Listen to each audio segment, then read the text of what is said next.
Party के शोर शराब। आशीष ने जूही को उस शराबी से तो बचा लिया था, पर खुद उसके दिमाग में जूही को लेकर गलत थॉट्स चल रहे थे। इस सबसे बिल्कुल अनजान जूही उसके साथ चलकर पार्टी हॉल में आ रही थी। पार्टी हॉल में जूही ने ऋषि को देखा। वो अभी अपने दोस्तों से घिरा हुआ था। जूही ने उसे देख के सोचा, मैं इतने टाइम यहाँ नहीं थी, पर ऋषि को तो मेरा ख्याल ही नहीं है। बेकार में ही इससे उम्मीद बांध कर बैठी हूँ मैं। कितनी बेवकूफ हूं ना मैं भी। जूही मुंह बनाई हुई अपनी सोच में डूबी हुई थी। अगर इसकी जगह मेरा चीकू होता ना, तो वो जरूर मेरी गैर मौजूदगी महसूस करता। वो इस खड़ूस की तरह बिल्कुल नहीं है। तभी जूही ने ऋषि का पोकर फेस देखकर खुद को डांटते हुए कहा, जूही तू क्या कर रही है? तू इस कड़वे करेले से अपने मीठे चीकू को कंपेयर कर रही है। इन दोनों की तो कोई बराबरी ही नहीं। मेरा चीकू इस खड़ूस से लाख गुना अच्छा है। जूही के इतने कलरफुल एक्सप्रेशंस को आशीष बड़े ही ध्यान से देख रहा था। उसे जूही के पल पल बदलते एक्सप्रेशंस बड़े गजब लग रहे थे। जूही एकदम खुली किताब की तरह थी। उसके अंदर कोई राज नहीं छुपा था। वो जैसी थी बस सामने ही थी। आशीष ने जूही को देखा तो अब भी उसके चेहरे पर हर सेकंड बदलते इमोशंस साफ पता चल रहे थे, जिसे देखकर उसको जूही को परेशान करने का मन हुआ। तो उसने जूही से कहा, भाभी इतना क्या सोच रहे हो? आशीष की बात सुनकर जूही सबकॉन्शियसली बोल पड़ी, इससे तुम्हें क्या मतलब? फिर जूही को याद आया कि अभी कुछ देर पहले ही आशीष ने उसे उस शराबी से बचाया था। ये ध्यान आते ही जूही को अपनी गलती महसूस हुई। तभी जूही ने खुद को समझाते हुए मन ही मन कहा, क्या जूही तू इससे ऐसे कैसे बात कर रही है? पर मैं क्या करूं? जब भी आशीष मुझे देखता है तो मुझे वो एकदम चालाक लोमड़ी की तरह लगता है, जो मुझसे ऋषि की इंफॉर्मेशन चाहता है। तो सबकॉन्शियसली मैं इससे रूठ हो जाती हूँ। पर आशीष ने अपने दिल पर हाथ रखते हुए जूही से कहा, क्या भाभी, मैंने अभी आपको उस घटिया शराबी से बचाया, आप मेरे साथ इतनी रूड क्यों हो जाती है? मेरा तो दिल ही टूट जाता है। हाय। जूही खुद भी थोड़ा गिल्टी तो थी ही, और अब आशीष की ओवर एक्टिंग देखकर उसने जल्दी से आशीष से कहा, अरे आई एम सॉरी और थैंक यू बोला तो था मैंने। पर आशीष तो अभी जूही को परेशान करने में लगा था। तो जूही ने कुछ सोचकर उससे कहा, अच्छा ठीक है, मैं कह तो रही हूँ ना कि तुम्हें थैंक्स। चलो ठीक है, तुम्हारी इस हेल्प के लिए मैं तुम्हें लंच पर ले जाऊंगी। ये सुनकर आशीष शांत हो गया और मुस्कुरा कर बोला, ग्रेट, लेकिन भाभी मुझे तो आपके हाथ का बना कुछ खाना है, बाहर का नहीं। ये सुनकर जूही एक पल को सोच में पड़ गई, पर फिर उसने दिमाग लगाया, क्यों इतना सोच रही है तू जूही? अच्छा ही है, आशीष होममेड खाना मांग रहा है तो ये काम तो इजीली कर लेगी। बाहर खाना खाने जाते तो रिस्क ही रहता वैसे भी। ये सोचकर जूही ने आशीष की बात मान ली और अपना हाथ आशीष की ओर बढ़ाते हुए बोली, okay so it's a deal. Ashish ने भी हंसकर जूही से हाथ मिला लिया। इस वक्त आशीष और जूही दोनों के चेहरे पर स्माइल थी, पर यह स्माइल किसी को कांटे की तरह चुप रही थी। पीछे खड़े ऋषि ने जूही को आशीष के साथ हंसते बोलते देख लिया था। उसने अपने हाथ में पकड़े वाइन के ग्लास को गुस्से से कसकर पकड़ लिया। मन ही मन वो सोच रहा था, What the hell? कितनी बार मैंने जूही को बोला है कि आशीष से दूर रहे, पर इसे तो कुछ समझ में ही नहीं आता। लगता है फिर से मुझे इसे अच्छे से समझाना होगा। और फिर ऋषि ने अपने हाथ में पकड़े वाइन ग्लास को एक घूंट में खाली कर दिया। तभी ऋषि के अच्छे दोस्त प्रखर ने ऋषि से पूछा, वैसे ऋषि अब नेहा कैसी है? नेहा का नाम सुनते ही ऋषि के टोन में एक नरमी आ गई। इतने में एक वेटर आया और उसने ऋषि के खाली ग्लास को फिर भर दिया। ऋषि वाइन का एक सिप लेते हुए बोला, नेहा वो अभी वैसी ही है। नेहा ऋषि की तीसरी मंगेतर थी, जो पहले तो उसकी बचपन की दोस्त थी, पर बाद में दोनों के बीच प्यार हो गया और ऋषि आज भी उसी के इंतजार में था कि कब वो कोमा से बाहर आए और ऋषि उससे शादी करे। फिर प्रखर ने ऋषि की पीठ थपथपाते हुए कहा, तुम्हारी चुप्पी का मतलब मैं समझ गया। डोंट वरी ऋषि, नेहा जल्दी ठीक हो जाएगी। ये सुनकर ऋषि ने धीमे से कहा, आई होप सो। और ऋषि मुस्कुरा दिया, पर यह तो सिर्फ ऋषि ही जानता था कि अपनी मुस्कान के पीछे वो कितने ही दुख छुपाए बैठा है। ऋषि ने पार्टी की हलचल को देखकर अपने मन ही मन कहा, कितना अकेला हूं मैं इस भीड़ में भी, पर शायद ऋषि तेरी किस्मत में सिर्फ ये अकेलापन ही लिखा है। कोई साथी नहीं, कोई हमसफर नहीं। लगता है तू अपनी जिंदगी अब अकेला ही काटेगा। तभी प्रखर ने टॉपिक चेंज करते हुए कहा, और तुम्हारी और जूही की मैरिड लाइफ तो मस्त चल रही है ना? जूही का नाम सुनते ही ऋषि कैजुअली बोला, इट्स फाइन, बस हम दोनों खुश हैं, एक दूसरे की उम्मीदों पर खरे उतर रहे हैं। अभी सब कुछ नया है, पर सब कुछ अच्छा ही है। ये सुनकर प्रखर बोला, चलो फिर अच्छा ही है। मैंने तो ये भी सुना है कि जब से तुम्हारी शादी हुई है तब से बोर्ड ऑफ डायरेक्टर्स भी तुम्हारी साइड आ गए हैं, पर ये मॉडल वाले रूमर से कोई गलत असर तो नहीं पड़ा ना? ऋषि सरकास्टिकली हंसकर उससे बोला, बोर्ड ऑफ डायरेक्टर्स वो तो उन्हीं के होते हैं जिनके पास शेयर्स होते हैं, और वो सबसे ज्यादा भी मेरे पास है, so there is no problem. इस बात पर प्रखर हंस पड़ा। चलो फिर बढ़िया है ऋषि, तुमने सब अच्छे से संभाल लिया है, इट्स ग्रेट। फिर कुछ रुक कर प्रखर बोला, मेरी कंपनी में भी यही हाल है। बोर्ड ऑफ डायरेक्टर्स बड़ा परेशान कर रहे हैं, पर पापा ने बोला है कि वो सब कुछ संभाल लेंगे और कुछ दिनों में सब कुछ मैं ही हैंडल करने लगूंगा। टाइम आने पर तुम्हारी भी हेल्प लगेगी, बी रेडी प्लीज। ये सुनकर ऋषि स्माइल करके बोला, it's no problem but take it slow. Rishi Prakhar से इतना कहकर चुप हो गया और अपनी जिंदगी के बारे में सोचने लगा। कितना अकेला हूं मैं, सभी के साथ कोई ना कोई खड़ा है उनका सहारा बनकर, पर मेरा क्या? क्या मेरी किस्मत में अकेला रहना ही लिखा है? मैंने ऐसी क्या गलती की है जो मुझे इतनी बड़ी सजा मिल रही है? तभी अचानक से एक लाउड पियर्सिंग नॉइस आई। जहां सब लोग पार्टी में धीमी आवाज में बात कर रहे थे, वहीं बाहर से आने वाले तेज शोर से सभी का ध्यान उसी की ओर चला गया। ऋषि और प्रखर ने भी एक बार बाहर देखा और फिर कंफ्यूज सा फेस बनाकर एक दूसरे को। मेन एंट्रेंस पर और कोई नहीं बल्कि मॉडल आकांक्षा सक्सेना थी। उसने एक ब्लैक कलर की शानदार ड्रेस पहन रखी थी, पर उसका चेहरा एकदम सफेद पड़ा हुआ और आंखें लाल थी। आकांक्षा को गार्ड्स ने रोक रखा था, वो उसे अंदर नहीं आने दे रहे थे, पर आकांक्षा की हालत देखकर कोई उससे ज्यादा जोर जबरदस्ती नहीं कर रहा था। आकांक्षा सक्सेना ने वही गेट से रोते रोते चिल्लाया, मिसेस सिंघानिया, मैं यहाँ बस आपसे माफी मांगने आई हूँ, प्लीज आप बाहर आ जाइए, आई बेग यू, मुझे जाने दीजिए, आई एम सॉरी प्लीज। तो गेट पर खड़े गार्ड्स ने आकांक्षा को रोकते हुए कहा, मिस प्लीज आप अंदर नहीं जा सकती, और अगर आप नहीं मानी तो मजबूरन हमें आपके साथ फोर्स यूज करना पड़ेगा। पर आकांक्षा सक्सेना और तेज तेज रोने लगी और बोली, बचा ही क्या है अब मेरे पास खोने के लिए? सब कुछ तो खो गया मेरा, मेरी रेपुटेशन, मेरा करियर, इसीलिए तो मैं आज यहाँ आई हूँ मिसेस सिंघानिया से माफी मांगने। अगर वो मुझे जाने दे तो कम से कम मेरी जान तो बच जाएगी। ये सब सुनकर पार्टी हॉल में खुसर पुसर शुरू हो गई थी। जो लोग अब तक जूही और ऋषि की जोड़ी को मैच मेड इन हेवन कह रहे थे, उन्हें एक पल नहीं लगा जूही की ओर उंगलियां उठाने में। ऐसे ही होती है दुनिया, तालाब में मेंढकों की तरह। सिक्योरिटी गार्ड भी आकांक्षा जैसी मॉडल के आंसू देखकर उस पर सख्ती नहीं बरत पा रहे थे। वो उस पर बस उतना ही फोर्स यूज कर रहे थे कि आकांक्षा पार्टी हॉल में अंदर ना आ पाए। इसीलिए आकांक्षा ज्यादा कुछ नहीं कर पा रही थी। वो बस सिक्योरिटी गार्ड का हाथ हटाते हुए कह रही थी, नहीं मुझे जाने दो, मैं बिना मिसेस सिंघानिया से मिले नहीं जाऊंगी, जाने दो मुझे, छोड़ो। पार्टी हॉल का मेन एंट्रेंस और गार्डन काफी दूर थे, इसलिए अब तक जूही ने आकांक्षा का शो नहीं सुना था। लेकिन आकांक्षा ने जूही को किसी आदमी के साथ हंसते बात करते देख लिया था। उसने मन ही मन सोचा, यहाँ मेरी जिंदगी बर्बाद करके तू हंस खेल रही है, नहीं मैं तुझसे तेरी सारी खुशियां छीन लूंगी। इतना कहकर आकांक्षा ने अपनी हाई हील से गार्ड के पैर पे मारा। गार्ड इस हमले के लिए तैयार नहीं था और जब तक वो कुछ सोच समझ पाता आकांक्षा जूही की ओर दौड़ने लगी। सभी लोग इन टर्न ऑफ इवेंट से शॉक रह गए। खुद जूही का मुंह खुला का खुला रह गया। सब सोच रहे थे, अब ये आकांक्षा मिसेस सिंघानिया के साथ क्या करेगी? ये उनकी ओर दौड़ती हुई क्यों जा रही है? कुछ लोग जूही को ब्लेम कर रहे थे, मिसेस सिंघानिया को ऐसा नहीं करना चाहिए था। जरा हालत तो देखो बेचारी आकांक्षा की। हो जाती है लोगों से गलतियां, इसका मतलब ये थोड़ी ही कि उनकी जिंदगी बर्बाद कर दो, आखिर वो भी तो इंसान ही है। तो कुछ कह रहे थे, सही हुआ जो हुआ, ऐसा ही होना चाहिए घर तोड़ने वाली औरतों के साथ। सबने बिना सारा सच जाने जूही और आकांक्षा पर फैसला कर दिया था, पर वो भूल गए थे इस कहानी के हीरो ऋषि को। सभी की सोच के परे आकांक्षा जूही के कदमों में आकर बैठ गई और उसका पैर पकड़ लिया। ये देखकर जूही की आंखें फटी की फटी रह गई। पार्टी में सभी मौजूद लोगों का भी यही हाल था। बस ऋषि ही ये सब नाटक होते हुए कामली साइड से देख रहा था। उसने आज तक इतने एक्ट, इतनी साजिशें होते हुए देखी थी कि आज का ये ड्रामा उसे बच्चों का खेल लग रहा था। वो बस देखना चाहता था कि जूही ये सब हैंडल कैसे करती है, इसलिए वो आगे जूही की हेल्प के लिए नहीं गया। आकांक्षा सक्सेना ने जूही का पैर पकड़कर तेज तेज रोया और चीख चीख कर बोली, मिसेस सिंघानिया आप बहुत बड़ी है, आपके पास पावर है, पैसा है, मेरे पास कुछ भी नहीं है, प्लीज मुझे माफ कर दीजिए। आगे से मैं ऐसा कुछ भी नहीं कहूंगी जिससे आपको बुरा लगे। मिस्टर ऋषि सिर्फ आपके हैं, आप बस मेरी जिंदगी बख्श दीजिए, हम अपने प्यार का गला। फिर आकांक्षा थोड़ा रुक गई और एक बार ऋषि की ओर देखी। फिर वो बोली, मेरा मतलब है मैं आपकी जिंदगी से बहुत दूर चली जाऊंगी। एक बार फिर पावर के आगे प्यार हार जाएगा, पर कोई बात नहीं, सेल्फ रिस्पेक्ट सबसे बढ़कर है मेरे लिए। आप प्लीज मुझे जाने दीजिए, आपके लगाए इल्जामों ने मेरी जिंदगी बर्बाद कर दी है, I beg you please. Model Akanksha Saxena की बात सुनकर अब पार्टी में मौजूद सभी को यह यकीन हो चला था, ऋषि और आकांक्षा एक दूसरे से प्यार करते थे और जूही से ये बात बर्दाश्त नहीं हुई। उसने अपनी पावर और पैसों का जोर लगाकर आकांक्षा के बारे में गलत बातें फैला दी और उसकी जिंदगी बर्बाद कर दी। अब सभी जूही को ऐसे देख रहे थे जैसे वो कोई रियल लाइफ की वैम्प हो। जूही ने अब तक औरों पर तो कोई ध्यान नहीं दिया था, वो बस आकांक्षा सक्सेना की बातें सुनकर हैरान थी।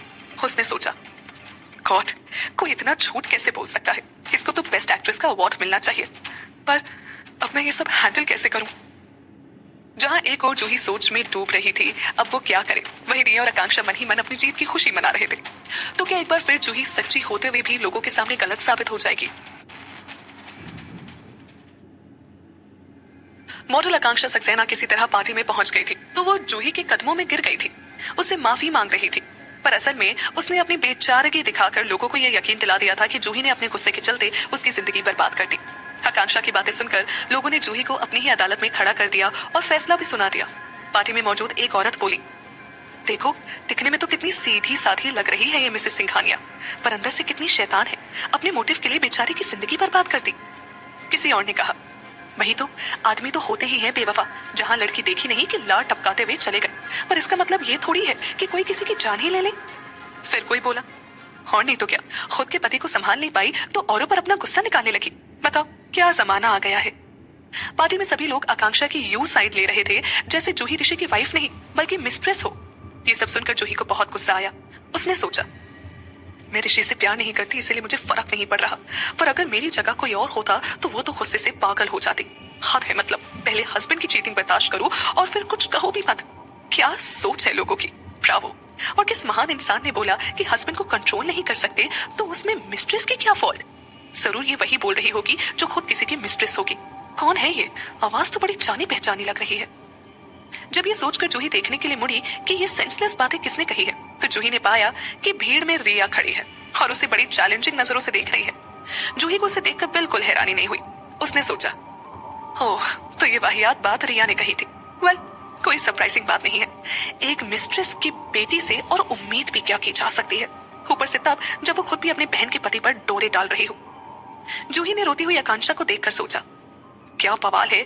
एक तो इस आकांक्षा का रोना सुनकर मेरा सिर दर्द होने लगा है, ऊपर से ये लोग मुझे ऐसे देख रहे हैं जैसे मैं अभी उठकर इस आकांक्षा की जान लेने वाली हूँ। सबके सब यहाँ हिपोक्रेट है। तभी जूही को पीछे से किसी की आवाज आई, ओह माय गॉड, आजकल तो भोली भाली शक्ल के पीछे भी शैतान छुपा होता है।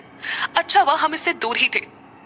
जूही पहचानती थी इस आवाज को। ये उन्हीं औरतों में से एक थी जो कुछ देर पहले जूही से बात करने के बहाने उसे टॉन्ट मार रही थी। जूही अब उन लोगों की बातों से परेशान होने लगी थी। उसने सोचा, यार क्या मुसीबत है, मैंने तो इस आकांक्षा की न्यूज भी नहीं ली की।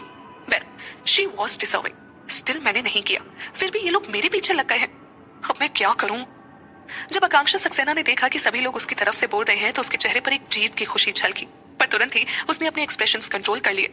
मन ही मन वो सोच रही थी, जूही, मैं तो सिर्फ थोड़ा बहुत ऋषि के नाम का यूज करके पॉपुलर होना चाहती थी, पर तूने मुझे कहीं का नहीं छोड़ा।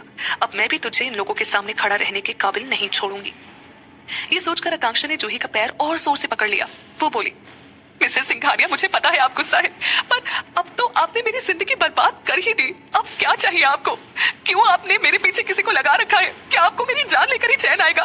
प्लीज स्पेयर मी, मुझ में और हिम्मत नहीं बची है। ये कहकर आकांक्षा सक्सेना जोर जोर से रोने लगी। उसका पूरा काजल फैल गया था, बाल बिखर गए थे। आकांक्षा देखने में बहुत ही पिटीफुल लग रही थी।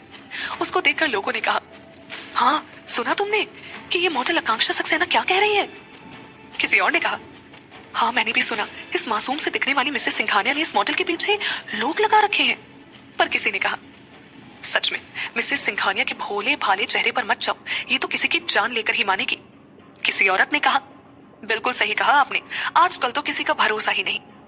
ऐसे ही न जाने और कितने लोग कितनी तरह तरह की बातें कर रहे थे। जूही को अब आकांक्षा के बेबुनियाद इल्जाम और लोगों की बेसिर पैर की बातें बहुत ज्यादा डिस्कस्टिंग और इरिटेटिंग लग रही थी। इसलिए जूही ने थोड़े गुस्से में आकांक्षा से कहा, आकांक्षा, इतना ज्यादा भी मत करो कि खुद ही संभल ना पाओ। ये सुनकर आकांक्षा ने और जोर से रोते हुए उससे कहा, मिसेस सिंघानिया आप फिर मुझे धमकी दे रही है।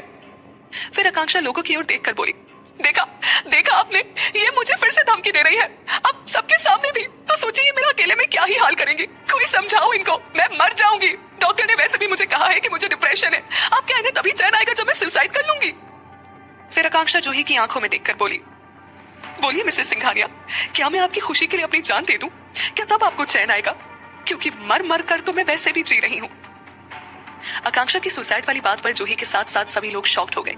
भीड़ में किसी ने कहा, सुसाइड? Oh my God. किसी और ने कहा, बताओ एक अच्छी भली लड़की को सुसाइड करने पर मजबूर कर दिया इस मिसेस सिंघानिया ने। अब जूही आकांक्षा की रग रग से वाकिफ हो गई थी। उसने सोचा, व्हाट अ जोक, जो इंसान बदला लेने के लिए इतनी दूर पार्टी में तमाशा करने आ सकता है वो कभी सुसाइड नहीं कर सकता। पर लोगों की बातें तो बढ़ती ही जा रही थी। उन्हें सुनकर जूही ने मन ही मन कहा, आई डोंट केयर कि लोग मेरे बारे में क्या कहते हैं, पर ऋषि और उसकी इमेज का क्या? अब मैं क्या करूं? सब कुछ इस डिल्यूशन लड़की की वजह से हुआ है। इसने पहले तो ऋषि के साथ रिलेशनशिप में होने का नाटक किया और अब अपने सीक्रेट लीक होने का ब्लेम मेरे ऊपर डाल रही है। चाहती क्या है? सच में इसे ट्रीटमेंट की जरूरत है।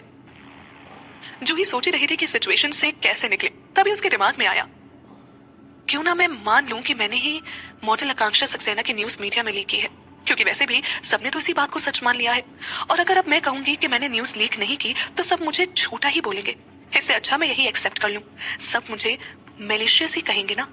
मैं कौन सा खुद को मदर टेरेसा समझती हूँ। फिर जूही ने सबको एक कोल्ड स्माइल दी। उसने थोड़ा झुककर आकांक्षा सक्सेना की चिन पकड़कर उसका मुंह ऊपर किया। वो बोली, हाँ मैंने तुम्हारी न्यूज मीडिया में लीक की। So what? जूही को इतना इंटिमिडेटिंग देखकर आकांक्षा चौंक गई। उसके शरीर में ठंडी लहर दौड़ गई। वो कांपते हुए बोली, जूही, मिसेस सिंघानिया, मैं आप? जूही ने सरकास्टिकली हंसकर उससे कहा, क्या मैं आप? तुम्हें सब पता था, फिर भी तुमने अपनी गलतियों पर रिएक्ट नहीं किया, बल्कि यहाँ तमाशा करने चली आई। You are seriously courting death. Juhi ने गहरी सांस लेते हुए सोचा, मैं आकांक्षा सक्सेना के लेवल तक नहीं गिरना चाहती थी, पर इन लोगों ने मेरी चुप्पी को मेरी कमजोरी समझ ली है। इन्हें क्या लगता है कि कोई भी एरा गहरा आकर मुझे नीचे दिखा सकता है? बिल्कुल नहीं। जूही की बात सुनकर आकांक्षा सक्सेना एकदम सुन पड़ गई। वो अपनी सारी एक्टिंग, सारा रोना धोना सब भूल गई। वो फटी आंखों से जूही की ओर देखती रही। उसने सोचा, यार इस जूही को क्या हो गया है? ये कब से इतनी इंटिमिडेटिंग और कॉन्फिडेंट हो गई? पहले तो मैंने इसे बड़े आराम से सबक सिखा दिया था। आकांक्षा उस बादल की तरह थी जो गरजते तो है पर बरसना नहीं जानते, और अब इस कॉन्फिडेंट जूही के आगे उसकी एक भी नहीं चलने वाली थी। जूही ने फिर से आकांक्षा को घूरते हुए कहा, क्यों तुम अभी यही टिकी हुई हो? Why don't you get lost? Otherwise, don't blame me for consequences. आकांक्षा जूही से इंटिमिडेटेड होकर उसका पैर सबकॉन्शियसली छोड़ने ही वाली थी कि तभी पीछे से एक आवाज आई, जूही दीदी, आप इतने बुरे और सेल्फिश कैसे हो सकते हो? रिया की बात सुनकर तो जैसे आकांक्षा की जान में जान आ गई। उसने जूही को छोड़ने के बजाय उसे और कसकर पकड़ लिया। पार्टी में मौजूद लोग रिया को पहचान रहे थे और आपस में बोल रहे थे, अरे ये तो मिसेस सिंघानिया की स्टेप सिस्टर है ना? सभी लोग सोच रहे थे, वाओ, ये पार्टी तो और भी इंटरेस्टिंग होती जा रही है। हमको पॉपकॉर्न लेकर आना चाहिए था। तभी रिया आगे आकर जूही के सामने खड़ी हो गई और बोली, दीदी कुछ तो ख्याल किया कीजिए कि आप कहाँ हैं। जीजू के बारे में ही सोच लेती, पर आप तो कहीं भी शुरू हो जाती है। मैं आपको बचपन से जानती हूँ, आप हर छोटी से छोटी चीज का बदला लेती हैं। आपने मेरे साथ भी तो हमेशा से यही किया है। खैर मेरी बात तो आप रहने ही दीजिए, पर जब मिस सक्सेना कह रही हैं कि उनसे गलती हो गई तो आप उन्हें छोड़ क्यों नहीं देती? क्या आप सच में अब उनकी जान लेकर ही मानेंगी? ये सब सुनकर जूही ने अपना मुंह बनाकर सोचा, ग्रेट, बस इसी की कमी थी। ये आकांक्षा कम थी क्या जो इसकी पार्टनर भी मेरी जान खाने आ गई? This day is seriously getting better and better. Akanksha ने वापस अपने एक्सप्रेशंस रोने वाले किए और जोर जोर से रोना चालू कर दिया। वो बोली, हाँ Mrs Singhania, I beg you, please मुझे बख्श दीजिए, मुझे जाने दीजिए। अब मैं कभी आपके रास्ते में नहीं आऊंगी। बस इस बार आप मुझे छोड़ दीजिए, वरना मैं मर ही जाऊंगी। ये सुनकर रिया फिर मौका पाकर बोली, दीदी आप इतनी पत्थर दिल कैसे हो सकती है? सोचो जब पापा ये सब सुनेंगे तो उन्हें कितनी शर्म महसूस होगी आपसे, क्योंकि आप मुझे और मेरी माँ को तो कुछ समझते ही नहीं हो। पर मैं आपको इतना बुरा नहीं करने दूंगी। आई केयर फॉर यू दीदी। जूही रिया और आकांक्षा का ड्रामा देखकर गुस्से से अब पागल हो रही थी। उसने मन ही मन कहा, गॉड, कोई इतना बेशरम कैसे हो सकता है? जूही ने रिया से गुस्से में कहा, बस कर जाओ अब रिया। ये सुनते ही रिया जूही से दूर हट गई। वो कांपते हुए बोली, दीदी मैं आज आपसे नहीं डरूंगी, मैं आपको गलत नहीं करने दूंगी। ये देखकर आकांक्षा सच्चाई की देवी की तरह बोली, मिसेस सिंघानिया आपको जो करना है मेरे साथ कीजिए। प्लीज मिस पाठक को कुछ मत कहिए, वो जो कह रही है वो मेरे लिए कह रही है। आकांक्षा और रिया की एक्टिंग देखकर जूही का चेहरा गुस्से से लाल होते जा रहा था। उसने सोचा, जूही तू आज किस मुहूर्त में घर से निकली थी?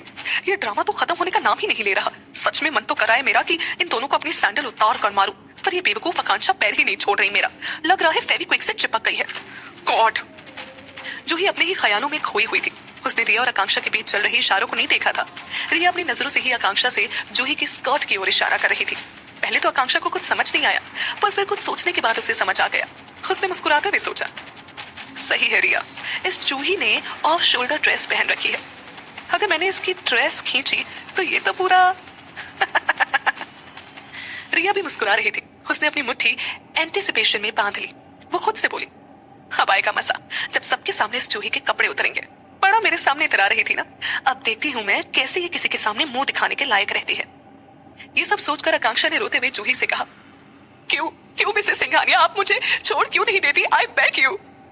और इतना कहते साथ ही आकांक्षा ने जोर से जूही की स्कर्ट पकड़कर नीचे की ओर खींच दी और वो हंसकर मन ही मन सोची, अब होगा मेरा बदला पूरा। जूही तेरी वजह से मैं कहीं मुंह दिखाने लायक नहीं बची। अब मैं तेरी इज्जत सबके सामने नीलाम करूंगी। जूही ने तुरंत अपनी ड्रेस को संभालने की कोशिश की, पर तब तक बहुत देर हो चुकी थी। क्या रिया और आकांक्षा अपने मकसद में कामयाब हो जाएंगे? क्या भरी पार्टी में जूही की इज्जत उतर जाएगी? अब क्या करेगी जूही? और क्या जूही की मदद करने सही समय पर आ पाएगा ऋषि?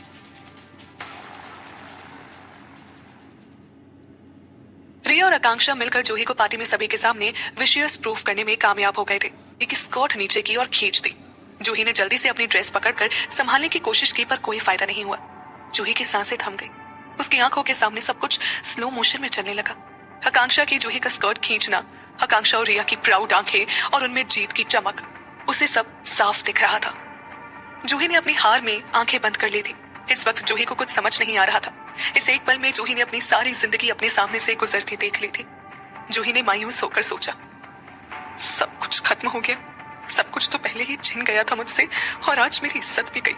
सबके सामने मेरे कपड़े, अब सब सिर्फ मुझे अंडरगारमेंट में देख लेंगे। क्यों मेरे साथ ही इतना बुरा होता है? क्या बिगाड़ा है मैंने लोगों का? भगवान जी, किस बात की इतनी बड़ी सजा दे रहे हो आप मुझे? जूही ने इस पल में अपने हाथ से फिसलते ड्रेस को महसूस किया और आसपास मौजूद लोगों की खुसर फुसर भी। पर इस शोर में भी जूही ने अपनी इज्जत उतरने की आवाज साफ सुनी। जूही ने तो अपनी किस्मत को हार कर एक्सेप्ट कर लिया था, पर तभी किसी ने अचानक से आकर जूही को इज्जत की चादर उड़ा दी। जैसे ही जूही के बदन से उसकी ड्रेस नीचे सरकी, उससे कुछ पल पहले ही ऋषि ने जूही को अपने कोट से चारों ओर से ढक दिया। जूही को ऋषि ने अपनी बाहों में भर लिया था। जब जूही ने खुद पर एक जानी पहचानी वार्मथ महसूस की तो उसने कंफ्यूज होकर अपनी आंखें खोली और अपने सामने ऋषि को पाकर जूही की आंखें नम हो गई। इस पार्टी में जितने भी इंसल्ट और टॉन्ट जूही ने सहे थे, इतने सारे दुखों का पहाड़ ऋषि को देखते ही जूही की आंखों के सामने से ढह गया, मानो जूही की आंखों से बहते समंदर को अपना किनारा मिल गया हो। जूही की ऐसी हालत देखकर ऋषि के अंदर भी कुछ टूट रहा था, शायद वो दीवार जो उसने अपने दिल के चारों ओर बनाई थी। ऋषि ने गहरी सांस ली और जूही को कसकर गले से लगा लिया। ये उसकी एक्टिंग नहीं थी, ये परवाह थी उसकी ऋषि की जूही को लेकर। ये गुस्सा भी था जो इस वक्त ऋषि को जूही के लिए आ रहा था। यही शायद जूही के लिए उसके बदलते जज्बात का सबूत था। ऋषि ने मन ही मन सोचा, मैं बस देखना चाहता था कि जूही इन लड़कियों को कैसे हैंडल करती है, पर मुझे क्या पता था नौबत कपड़ों तक आ जाएगी। जब जूही ने उस आकांक्षा की चिन पकड़कर उसे डराया था तो मुझे कितना सेटिस्फैक्शन मिला था, पर रिया के आते ही जैसे जूही की जुबान बंद हो गई। मिसेस सिंघानिया की जैसी परफॉर्मेंस होनी चाहिए थी उसके हिसाब से जूही भले ही थोड़ी कम रह गई हो, पर इन लोगों की हिम्मत कैसे हुई मेरी वाइफ के साथ बदतमीजी करने की। जूही को थोड़ी देर गले लगाने के बाद जब ऋषि कुछ शांत हुआ तो उसने जूही से पूछा, तुम ठीक तो हो ना? जूही ने ना ही बदले में ऋषि को गले लगाया और ना ही उसके सवाल का जवाब दिया। वो इस पल बस ऋषि की बाहों में खो जाना चाहते थे। जूही ने मन ही मन खुद से कहा, कितना सुकून है इन बाहों में, चिड़िया के अपने घोंसले जैसा। ऋषि ने मुझे कितने भी बार दुख पहुंचाया हो, पर जब भी मुझे किसी के साथ या सहारे की जरूरत महसूस हुई है, मैंने हमेशा ऋषि को ही अपने पास पाया है। ऐसा क्यों? क्या है हमारा रिश्ता? जूही से कोई जवाब ना पाकर ऋषि को लगता है जूही अब तक सदमे में है। ये सोचकर ऋषि को और भी गुस्सा आया। वो जमीन पर बैठी आकांक्षा को गुस्से से घूरने लगा। उसने खुद से कहा, जो भी हो, जैसी भी हो, जूही मेरी है।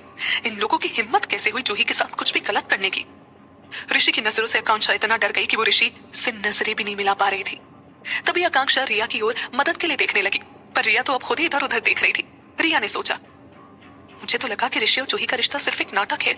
ऋषि जूही की हेल्प के लिए सामने नहीं आएगा, तभी तो मैं खुलेआम ये तमाशा कर पाई। पर अब तो लग रहा है कि मैंने ऋषि को भी गुस्सा दिला दिया है। अब मैं क्या करूं? खिसक लेती हूँ जल्दी से। जब रिया ने आकांक्षा की कोई मदद नहीं की और ऋषि भी उसे घूरे जा रहा था तो उसने सोचा, अरे यार, कहाँ फंस गई मैं। मिस्टर सिंघानिया ने तो मुझे ऐसे देखा है जैसे अभी कच्चा चबा जाएंगे। क्या करूं? रिया ने कहा था कि ये ऋषि तो परेशान है जूही से, उसे कोई फर्क नहीं पड़ेगा कि मैं जूही के साथ क्या करती हूँ। फिर अब सब उल्टा पुल्टा क्यों हो गया है? ऋषि अभी आकांक्षा को घूर रहा था, पर उसने अचानक से कहा, मिस्टर मल्होत्रा। अपना नाम सुनकर मिस्टर मल्होत्रा के पसीने छूटने लग गए। उन्होंने सोचा, आज अच्छी पार्टी रखी थी मैंने, कहा मैंने मिस्टर और मिसेस सिंघानिया को अपने बिजनेस और रेपुटेशन के लिए बुलाया था, पर यहाँ तो लग रहा है मुझे लेने के देने पड़ जाएंगे। मिस्टर मल्होत्रा ना चाहते हुए भी किसी तरह खुद को समझाते बुझाते ऋषि के सामने पहुंच गए। वो घबराते हुए बोले, यस मिस्टर सिंघानिया। उन्हें देखकर ऋषि ने कहा, ये कैसी पार्टी है आपकी? ना कोई प्रॉपर प्रिपरेशन, ना कोई सिक्योरिटी, कोई भी टॉम डिक हैरी यहाँ अंदर चला आ रहा है। मिस्टर मल्होत्रा ने जल्दी से सर झुकाकर माफी मांगनी शुरू की और कहा, I am sorry mister Singhania, it was my negligence, I am sorry. मैं अभी इन्हें बाहर निकलवाता हूँ। फिर मिस्टर मल्होत्रा सिक्योरिटी की ओर मुड़कर बोले, क्या कर रहे हो तुम लोग वहां खड़े खड़े? कोई फिल्म चल रही है क्या यहाँ? किस चीज के पैसे देता हूँ मैं तुम्हें? हाँ, जाओ जल्दी इन बिन बुलाए मेहमानों को यहाँ से निकालो।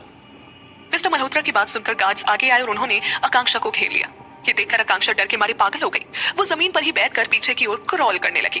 वो घबराते हुए बोली, क्या करना चाहते हो तुम लोग मेरे साथ? पीछे हटो। पर इतने बवाल के बाद आकांक्षा की किसी ने एक ना सुनी। एक गार्ड आगे आकर आकांक्षा का हाथ पकड़कर उसे बाहर ले जाने की कोशिश करने लगा, पर आकांक्षा कहाँ इतनी आसानी से मानने वाली थी। वो रोते हुए जमीन में लौट गई। इस सबसे परेशान होकर सिक्योरिटी गार्ड ने आकांक्षा को एक लात मारकर जमीन पर ही लिटा दिया।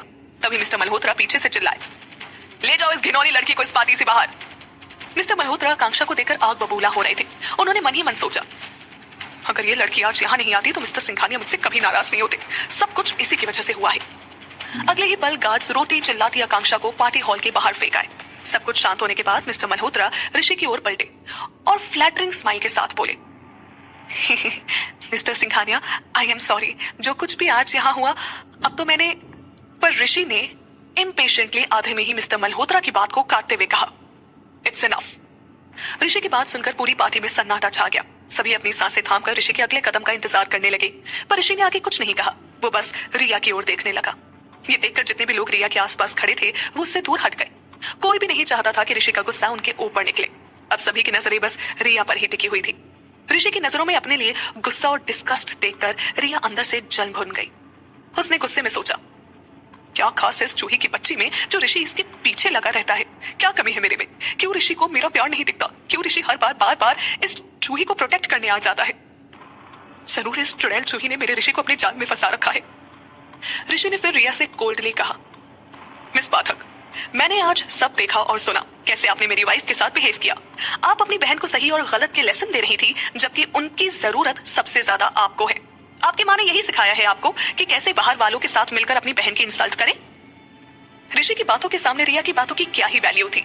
ऋषि की बात सुनकर पार्टी में वापस से बातें शुरू हो गई। सब कह रहे थे, हाँ मिस्टर ऋषि सच ही तो कह रहे हैं, कैसी बहन है रिया, अपनी ही बहन की इंसल्ट करने चली आई। तो दूसरे ने कहा, हाँ सोचो ये यहाँ सबके सामने ऐसी बातें कर रही थी तो अकेले में मिसेस सिंघानिया के साथ कैसा बिहेव करती होगी, बेचारी मिसेस सिंघानिया। फिर किसी ने कहा, हाँ तुम सही कह रही हो, हमने भी तो मिसेस सिंघानिया को कितना गलत समझ लिया। तो इसके जवाब में कोई बोला, अरे इसमें हमने क्या किया, हमें थोड़ी किसी के घर के अंदर के हालात पता है। तो सभी बोले, और नहीं तो क्या।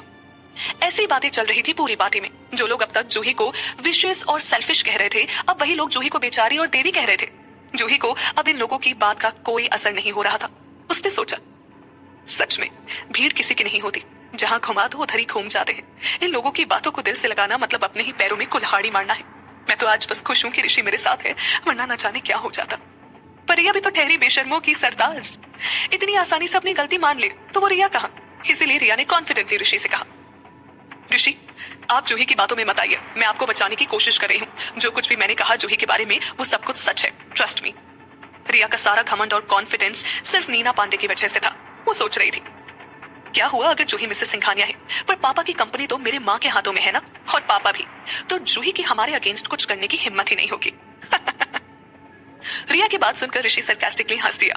उसने मन ही मन सोचा, ये बेवकूफ लड़की आज तक जिंदा कैसे है। खैर अब समझ आया मुझे कि जूही इसके सामने कुछ कह क्यों नहीं पा रही थी, क्योंकि कोई भी सेंसिबल इंसान इसके लेवल तक नहीं गिर सकता। ऋषि ने रिया को देखकर सोचा, इस लड़की से बात करना यानी अपना टाइम पूरी तरह बर्बाद करना। इन जैसे लोगों से इन्हीं की भाषा में बात करनी चाहिए जो इन्हें अच्छे से समझ आए। फिर ऋषि ने रिया की ओर देखकर कहा, मैं अपनी वाइफ को बहुत अच्छे से जानता हूँ, मुझे तुम जैसों से कुछ भी जानने की जरूरत नहीं है। अगर तुमने आगे से मेरी वाइफ को जरा सा भी परेशान किया या उसके बारे में सोचा भी तो मैं तुम्हें और तुम्हारी कंपनी को बर्बाद कर दूंगा। ऋषि की इस बात से पूरी पार्टी में हलचल सी मच गई थी। सब यही सोचने लगे, हे भगवान, हमें नहीं पता था कि मिस्टर सिंघानिया अपनी वाइफ से इतना प्यार करते हैं, कहीं वो हमें तो कुछ नहीं कर देंगे, क्या करें अब हम। तो किसी से औरों को और खुद को दिलासा देते हुए कहा, नहीं नहीं हमने क्या किया है, कुछ भी तो नहीं, चुप रहो तुम, ये तो बस उनके मुंह से गुस्से में और वाइफ की केयर की वजह से निकल गया है। पर ऋषि का ध्यान तो सिर्फ रिया पर था, उसने और किसी पर कोई ध्यान नहीं दिया। लेकिन ऋषि की बातें सुनकर जूही की सांसें एक बार फिर थमने लगी, पर इस बार डर से नहीं बल्कि ऋषि की बातों और नजदीकी से। जूही एक बार फिर ऋषि में खो गई, उसकी आंखों में, उसकी बातों में और उसके इस अपनेपन में। जूही ऋषि की ओर जाने अनजाने खींची चली जा रही थी। तो वही रिया भी ऋषि की बात सुनकर अंदर ही अंदर गुस्से से पागल हो रही थी। उसने सोचा, ऋषि तुम बहुत साइड ले रहे हो ना जूही की, पर कोई फायदा नहीं, तुम्हारी प्यारी वाइफ अब बस कुछ दिनों की ही मेहमान है। क्या करोगे अब तुम मेरे नहीं हो सकते ना, तो मैं तुम्हें जूही का भी नहीं होने दूंगी। क्या मतलब है रिया की इन बातों का? क्या किया है रिया ने जूही के साथ? क्या रिया कामयाब हो जाएगी जूही को नुकसान पहुंचाने में? क्या वक्त रहते ऋषि जूही को बचा पाएगा? क्या इतना ही साथ लिखा था ऋषि और जूही की किस्मत में?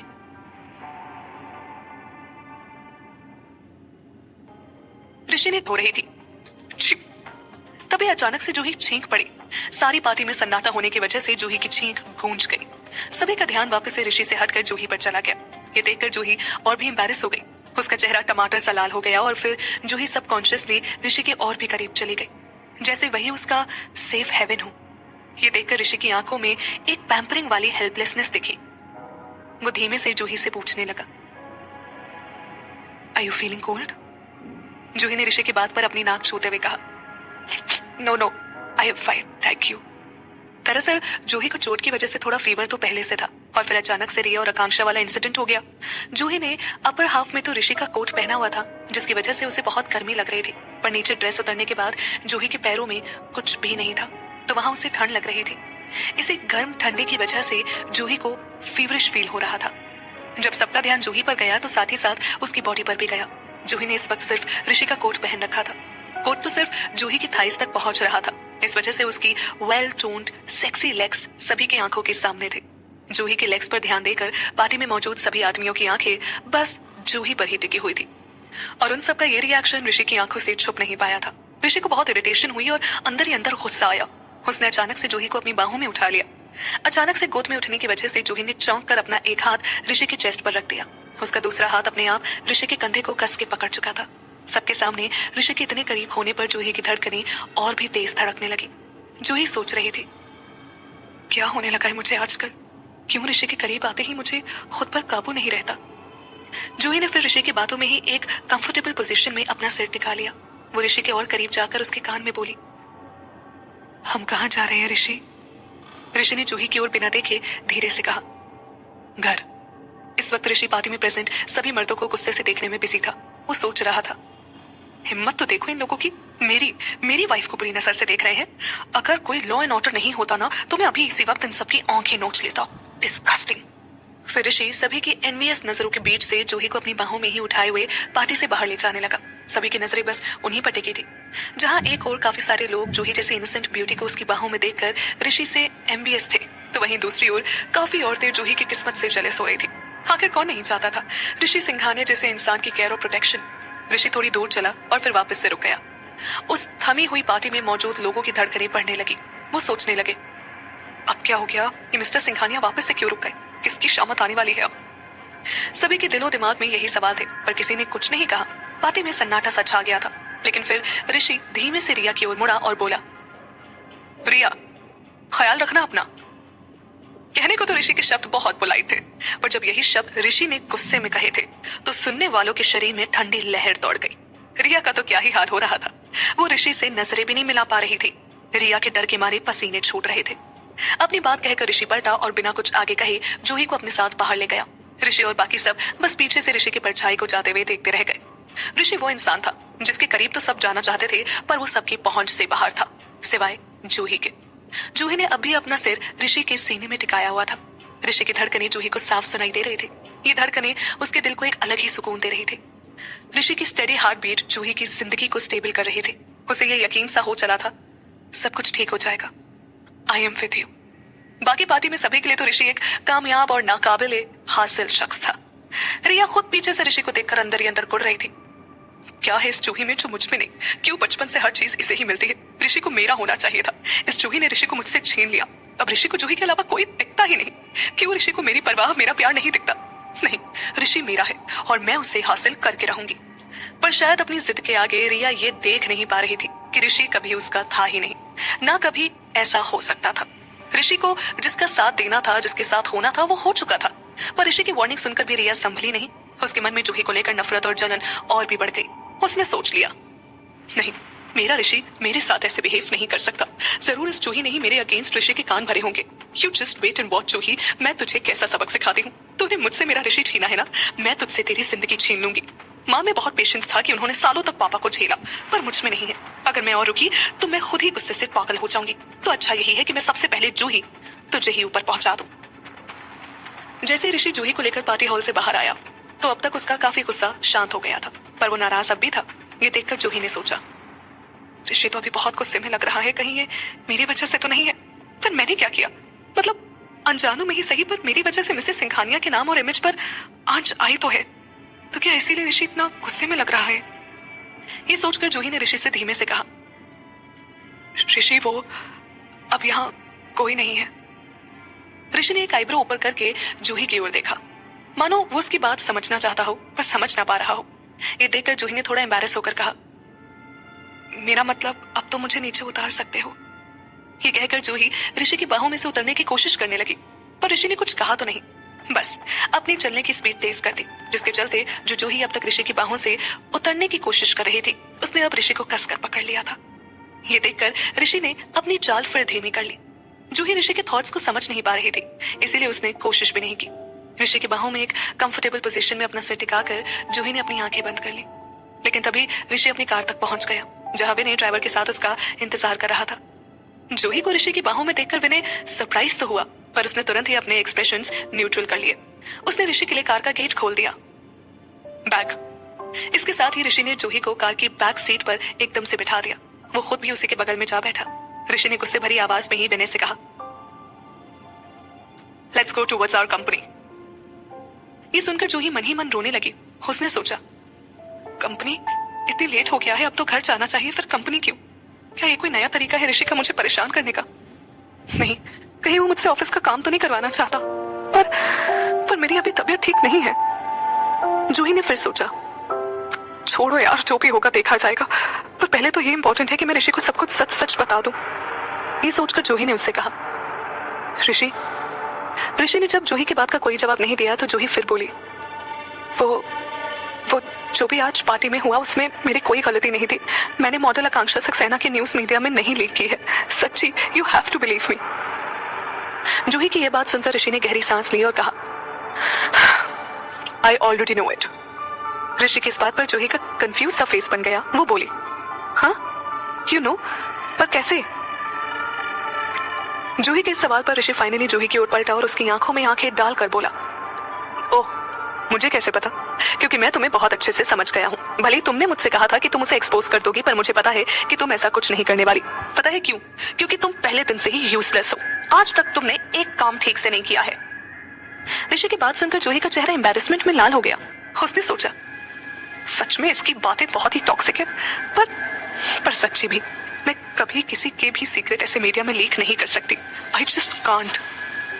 फिर कुछ सोचकर जूही ने उससे कहा, फिर मीडिया में किसने लीक किया आकांक्षा की पूरी फोटोज? उसकी इस बात पर ऋषि बोला, किसी दिन टाइम निकालकर मिसेस सिंघानिया से बात कर लो। उनको अच्छे से समझाओ कि वो तुम्हारे और मेरे मैटर से दूर रहे। ये सुनकर जूही कुछ खास सरप्राइज नहीं हुई।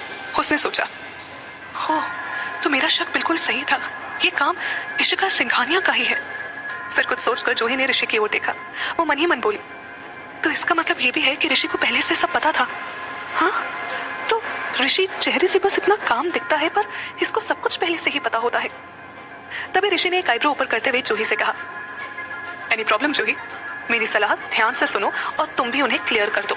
आगे से अपने मन से कोई भी ऐसा स्टेप ना ले। ऋषि की इस बात पर जूही को चिढ़ तो बहुत मची, पर गहरी सांस लेकर उसने खुद को शांत किया। वो सोचने लगी, जूही शांत हो जा, भूल जा ऋषि के टॉक्सिक एटीट्यूड को। वो है ही ऐसा। याद रख कि कैसे उसने पार्टी में तेरी हेल्प की है। उसकी बात भी सही है। बात करनी होगी तुझे इशिका सिंघानिया से बड़े प्यार से। समझाना होगा तुम्हें उन्हें। जूही को ऐसे गहरी सांस लेते देख ऋषि को हंसी आ गई। उसे पता भी नहीं चला कि जूही से बातों बातों में कब उसका सारा गुस्सा अब अपने आप ही शांत हो गया था। फिर ऋषि ने जूही से सीरियसली कहा, वैसे जूही, मैं तुमसे एक सवाल पूछूं? ऋषि को एकदम से सीरियस देखकर जूही भी शांत हो गई। वो ऋषि की ओर देखकर बोली, हाँ पूछो, क्या बात है? फिर जो ऋषि ने कहा, उसे सुनकर तो जूही का मुंह खुला का खुला रह गया। ऐसा क्या कह दिया ऋषि ने जूही से कि वो इतना हैरान परेशान हो गई? क्या ऋषि फिर जूही से कुछ ऐसा कह देगा जिसे सुनकर जूही का दिल दुख जाएगा? आखिर क्या लिखा है जूही और ऋषि की किस्मत में? ऋषि जूही को अपनी बाहों में भरकर पार्टी से बाहर ले गया था। इस वजह से पार्टी में सभी लोग एनवियस हो गए थे, स्पेशली रिया। रिया ऋषि और जूही की नजदीकियां देखने के बाद जल भुन गई थी। उसने अब फैसला ले लिया था कि अब वो जूही को तो छोड़ेगी नहीं। वहीं कार में ऋषि जूही से बहुत सीरियसली एक बात पूछने वाला होता है। ऋषि को इतना सीरियस देखकर जूही भी बड़े ध्यान से ऋषि की बात सुनने लगती है। थोड़ी देर रुकने के बाद ऋषि जूही से पूछता है, जूही, क्या तुम हमेशा से ही इतनी यूजलेस थी? ये सुनकर तो जैसे जूही अपने कानों पर यकीन ही नहीं कर पा रही है। उसने ऋषि से वापस पूछा, क्या क्या कहा तुमने? वापस से रिपीट करना, शायद मैंने कुछ ठीक से सुना नहीं। इस बात पर ऋषि उससे हंसकर बोला, वेल तुमने अपने इस सवाल से मेरे सवाल का जवाब दे दिया। You really are useless. Rishi से ये बात सुनकर जूही का मुंह खुला का खुला रह गया। वो ऋषि की ओर उंगली करके बस यही कह पाई, यू यू। असल में जूही के पास इस वक्त कुछ कहने को था ही नहीं, ऐसी कोई भी बात जिससे वो ऋषि को गलत साबित कर सके। जूही ने मन ही मन सोचा, हाँ सच ही तो कह रहा है ऋषि, मैं हूं ही यूजलेस। मैं कभी कुछ ठीक से नहीं कर पाती। महेंद्र पाठक की बड़ी बेटी और मिसेस सिंघानिया होने के बावजूद भी I always late everyone walk over me. अभी मैं ऋषि की बात का कोई जवाब नहीं दे पाई। जूही को चुप देखकर ऋषि अपना सिर हिलाकर बोला, यू व्हाट? इस बार भी जूही ने कुछ नहीं कहा। ये देखकर ऋषि ने गहरी सांस लेकर उससे कहा, वो मॉडल कौन थी? उसकी तुम्हारे सामने क्या औकात थी? वो तो तुमसे ऋषि सिंघानिया की वाइफ से बात करने के काबिल भी नहीं थी, और तुमने उसको खुद को इतनी देर तक परेशान करने दिया। क्यों जूही, कैसे? ऋषि ने शायद खुद भी नोटिस नहीं किया कि उसने अभी ये सब कह दिया जूही से। ऋषि हमेशा से कम बोलने वाला इंसान रहा था। उसे किसी को कुछ समझाना या खुद को एक्सप्लेन करना कभी पसंद था ही नहीं, पर आज पहली बार उसने जूही से इतना कुछ कहा, उसे इतना कुछ समझाया। ये सब सुनकर जूही ने अपना चेहरा नीचे झुका लिया। धीमी आवाज में वो ऋषि से बोली, आई एम सॉरी। आइंदा से जब तक मैं मिसेस सिंघानिया हूं, कोई मुझे बुली नहीं कर पाएगा। ये सुनकर ऋषि इरिटेटेड होकर बोला, क्या मतलब जब तक तुम मिसेस सिंघानिया हो, तुम कभी भी किसी को खुद को परेशान नहीं करने दोगी, अंडरस्टूड? ऋषि की बात सुनकर जूही ने सबकॉन्शियसली सिर हिलाकर कहा, हाँ मैं कभी किसी को खुद को बुली नहीं करने दूंगी। लेकिन फिर ऋषि की बात कुछ समझ आने पर जूही सरप्राइज हो गई। वो ऋषि की ओर देखने लगी। उसने सोचा, ऋषि तो मुझे डांट रहा है, पर उसकी बातें सुनकर ऐसा क्यों लग रहा है जैसे ये मेरे लिए कंसर्न हो। पर ऐसा कैसे हो सकता है? ऋषि नशे में तो नहीं है, लग तो नहीं रहा। फिर ये सच में मेरे लिए कंसर्न है क्या? ये ख्याल दिमाग में आते ही जूही की धड़कनें बढ़ गई। इसी वक्त ऋषि जूही की ओर पलटा और दोनों की आंखें टकरा गई। कार की खुली खिड़कियों से हवाओं में एक ऑकवर्ड सा माहौल बनने लगा। दोनों एक दूसरे की आंखों में खोने लगे। तभी ऋषि ने अपनी नजरें जूही से हटा ली। ये देखकर जूही ने भी अपनी पलकें झपकाई। वो कंफ्यूजन में अपना सिर खुजाने लगी। वो मन ही मन बड़बड़ाई, बड़ा अजीब है आज का दिन, क्या हो रहा है ये आज? ये ऋषि मुझे अवॉइड क्यों कर रहा है? जनरली तो सब ऋषि से डर कर उसे अवॉइड करते हैं। ये आज सूरज पश्चिम से कहां से निकल आया? लगता है ऋषि ने आज कुछ ज्यादा ही पी ली है, तभी तो ऐसी अजीब सी हरकतें कर रहा है। पर मेरे लिए तो ये अच्छा ही है। आगे से मैं ऋषि को और पीने के लिए कहूंगी। ऋषि खुद भी आज अपने आप को समझ नहीं पा रहा था। वो जूही के इतना करीब ऑकवर्ड फील कर रहा था, इसीलिए वो कार विंडो के बाहर देखने लगा। जब रात की ठंडी हवा ऋषि के चेहरे को छू कर गई, तब जाकर उसे कुछ चैन आया। ऋषि ने अपनी आंखें बंद कर ली और अपना सिर कार की सीट पर टिका दिया। वो सोचने लगा, ऋषि क्या हो गया है तुझे आज? क्यों तुझे जूही के नजदीकी उसकी परेशानी इतना परेशान कर रही है? क्यों उसकी इंसल्ट सुनकर तुझे इतना गुस्सा आ गया? क्यों? और ये अभी क्या था? क्यों तूने जूही से अपनी नजरें चुरा ली? क्यों? चल क्या रहा है तेरे दिमाग में? ऋषि के पास खुद अपने सवालों के जवाब नहीं थे। वो अपने बदलते जज्बात समझ नहीं पा रहा था, या शायद वो समझना चाहता नहीं था। जो भी हो, पर ऋषि अभी जूही से नजरें नहीं मिला पा रहा था। पर इन नजदीकियों से जूही बड़ी खुश थी। उसने सोचा, इतना अच्छा मौका बार बार कहाँ मिलेगा मुझे? इसका तो पूरा फायदा उठाऊंगी मैं। ये सोचकर नजर चुराते हुए वो ऋषि को देखकर प्राउडली बोली, वैसे ऋषि इतना लेट हो गया है तो हम ऑफिस क्यों जा रहे हैं? ऋषि ने अभी जूही की ओर नहीं देखा, बस वो बुदबुदाते हुए बोला, आज तुम्हारी और रिया की इतनी इंटेंस लड़ाई हुई है, तुम्हारा वापस वहां जाना ठीक नहीं रहेगा। तुम आज यही ऑफिस में रह जाओ और कल वापस सिंघानिया विला में रहने आ जाना। ऋषि की ये बात सुनकर जूही का मुंह खुला का खुला रह गया। वो अपना सिर खुजाते हुए सोचने लगी, क्या सच में ऋषि मेरी इतनी परवाह करने लगा है? फिर जूही ने रिग्रेट में मुंह बनाकर खुद से कहा, काश मैं पार्टी में वापस जा पाती। वहां जाकर मैं मिस्टर मल्होत्रा से पूछती कि उन्होंने क्या पिला दिया ऋषि को, जो वो इतनी बदली बदली बातें कर रहा है। फिर मैं और ऋषि बिना झगड़ा किए साथ में मिलजुल कर रह सकते। जब बहुत देर तक जूही ने ऋषि की बात का कोई जवाब नहीं दिया, तो वो इरिटेटेड होकर जूही से बोला, ओके जूही। अपना नाम सुनकर जूही का ध्यान टूटा। उसने ऋषि की बात में हाँ में सिर हिला दिया, पर फिर कुछ सोचकर जूही बोली, मैं। जूही को हिचकिचाता देखकर ऋषि ने इम्पेशेंटली कहा, बोलो, मन में कोई बात है तो? जूही ने फिर गहरी सांस लेकर ऋषि से अपने मन की बात कह डाली। वो बोली, वो मेरे अभी भी कुछ अधूरे काम बचे हैं पाठक निवास में, तो अगर मैं कुछ और दिन। ऋषि ने जूही की बात काटते हुए उससे पूछा, योर फादर्स मैटर? ये बात सुनकर जूही शॉक्ड हो गई और वो ऋषि से पूछ बैठी, तुम्हें मेरे पापा के मैटर के बारे में भी पता है? ऋषि अब जूही की ओर मुड़ा और बोला, मैंने तुम्हारे साथ डील साइन करने के पहले तुम्हारे बारे में सब कुछ पता करवा लिया था। मैं बिना कंप्लीट इन्वेस्टिगेशन के कोई डील साइन नहीं करता, और वैसे भी तुम्हारे पापा जिस हॉस्पिटल में एडमिट है उसका मैं लार्जेस्ट शेयर होल्डर हूँ। जूही ने ऋषि की बात को समझते हुए बस हाँ में सिर हिला दिया। फिर उसने कहा, अगर तुम्हें सब कुछ पहले से ही पता था तो पहले तुमने कुछ। ऋषि ने जूही की बात को पूरा करते हुए कहा, तो मैंने तुम्हें पहले कुछ क्यों नहीं बताया? जूही ने ऋषि की बात पर सबकॉन्शियसली हाँ में सिर हिला दिया। फिर ऋषि ने जूही की आंखों में देखा और एक बात बहुत ही सीरियसली कही, जूही, तुम्हारी जिंदगी और मौत सिर्फ तुम्हारे हाथों में है। इस लाइफ में तुम सिर्फ खुद की हो, खुद के लिए हो, और कोई नहीं तुम्हारा।